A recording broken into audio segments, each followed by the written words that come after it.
susunod na programa ay may temang SPG, striktong patnubay at gabay ng magulang ang kailangan. People.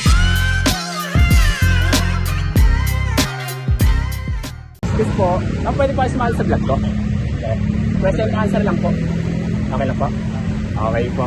Ganito mga sir, no? Ma'am. Naghahanap po kasi ako na single or single dad. Kayo po ba ay single or single ma'am? In relationship po kami. Ayun, relationship kayo. Okay po. Okay. Ano lang naman po ito question and answer. Okay lang po. Okay. Unang tanong ko po, ano pong masasabi nyo doon sa mga single or single mom or single dad na gustong manatili na lang na maging single or single mom, single dad? Ano pong opinion nyo doon? Marami kami pwedeng sabihin. Wala namang problema doon. Okay. Kasi kung ang priority naman nila yung mga anak nila. Okay. Yun lang. Ayun lang. Next na tanong ko po sa inyo, kayo po ba ay in a relationship po kayo, di ba? Kayo po ba ay niloko na or kayo pa nanloko? Sa inyo pong dalawa. Sino po ang niloko at sino pang nagloko? What?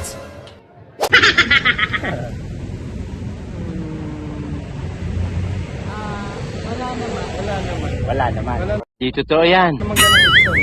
Medyo ano lang, mga selosan. Ganun. Oo. So okay po kayong dalawa? Okay kami. Okay po. Susunod na tanong ko po, ilang years na po ba kayong in a relationship? Magdanay. Ay, magnanay na sa January, pero 8 years na lang ako. Okay. Sa January pa yung 9. Okay. So doon po sa 8 years or 9 years na in a relationship po kayo, ano po yung mga natutunan nyo? Ano? Siyempre, dumadaan po kayo sa mga pagsubok, mga problema.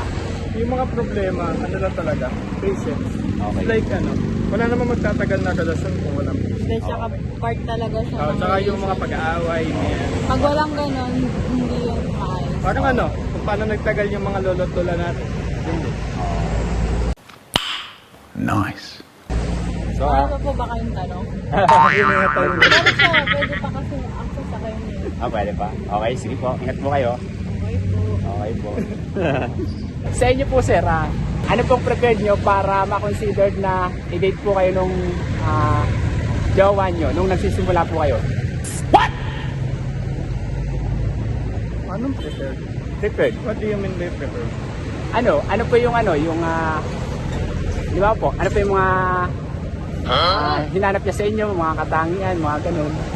Ano ba yung nakita niya sa inyo? More on effort, I guess. Yung mga effort na ginagawa ko sa kanya. Mostly kasi nagsimula yun sa school, yung mga project, natulong ako sa mga activities nila. Yes. So, And more on, tawag dito, mga may tawag na sa love language niya. Remember that. Put it in your mind. Service. Yeah. service.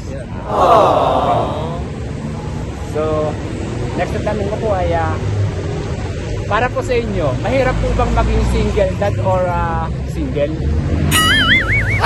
Tingin niyo po. Hindi. Paano masabi? Kasi ko more on focus ko kasi sa trabaho ko at sa career ko. Okay. Kasi kung para sa akin, okay yung maging single, mas mahalin mo yung sarili mo. Kasi mas okay na mahalin mo muna yung sarili mo bago mo muna. Sana all. Good answer. Okay po. Pero teka lang sir marami po kasing naghihiwalay ngayon sa panahon ngayon. What? So para sa inyo po, ano pong mas magandang relationship?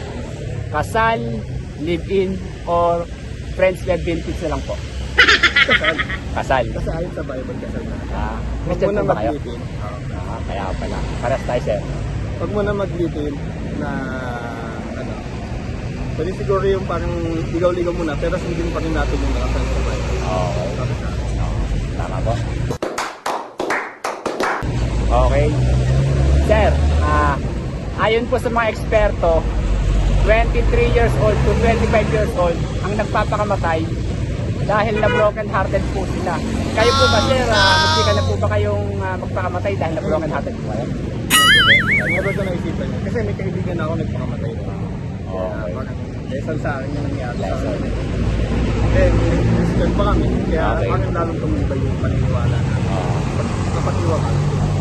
Very, very wrong ka. Next na tanong ko sa inyo, no?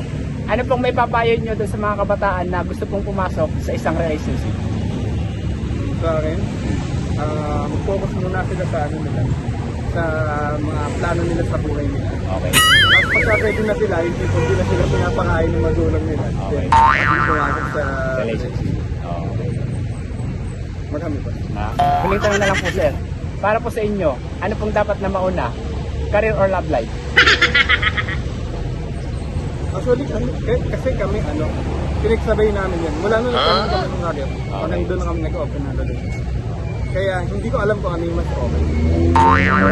Pero para sa akin, career muna, saka kayo mag-love life, madali na naman yun yung gawin. Kasi, mas magagawa nyo na yung mga gusto nyo gawin. Okay sir, maraming salamat po. God bless po.